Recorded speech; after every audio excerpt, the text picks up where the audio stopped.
Bonjour, moi c'est Sandrine. Et moi c'est Catherine. Nous sommes avec notre père, le maraîcher et les maraîchères qui cultivons vos produits bio près de chez vous. Mais ça, si vous êtes client, vous le savez déjà. Et bien si vous n'êtes pas, rejoignez-nous. Ma soeur, mon père et moi, ainsi que nos fidèles toutous, voulons vous garantir un service parfait et des légumes de qualité pour les années à venir. Malheureusement, le dérèglement climatique vient mettre depuis quelques années déjà son petit grain de sable dans l'engrenage. En été, les périodes très chaudes et très sèches alternent avec des périodes de pluie intenses, comme vous avez pu le constater cet été en Gaume, ou bien encore comme l'année dernière où on a eu un été hyper chaud, très sec et un hiver très pluvieux. Et en fait, c'est ça qui va commencer à caractériser de plus en plus notre métier, c'est l'inconstance. Ces variations météo ne sont pas bonnes pour les cultures.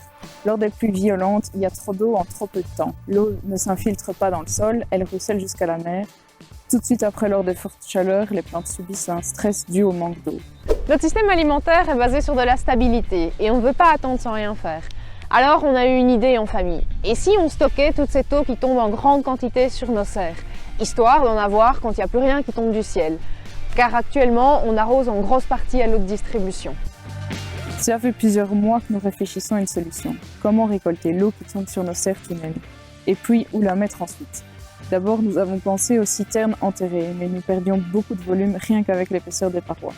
Finalement, nous avons opté pour une citerne souple, bien plus économique et qui ne demandera pas de creuser trop en profondeur. Comment on achemine l'eau jusque-là, me diriez-vous? Eh bien, nous poserons des gouttières au pied des serres, au niveau du sol. Nous pourrons utiliser cette eau pour arroser nos plants. Et puis, ça nous permettra aussi d'éviter que les sécheresses nous causent trop de tort et qu'elles vous volent vos légumes. Et aussi, comme ça, on augmente notre résilience pour maintenir une offre alimentaire locale respectueuse de vous et de tout ce qui nous entoure. Vous l'aurez compris, on a une idée géniale qui vise à préserver l'agriculture de notre belle région, mais cette idée, elle a un coût. Alors aidez-nous à rassembler les fonds qui couvrent l'achat de la citerne, l'achat d'une pompe et le travail de terrassement qui est nécessaire et qui sera fait par un professionnel de la région évidemment.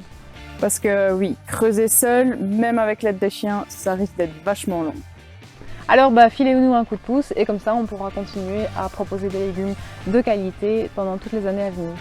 Merci à tout le monde pour votre soutien et le lien en description pour vos dons et les contreparties de folie.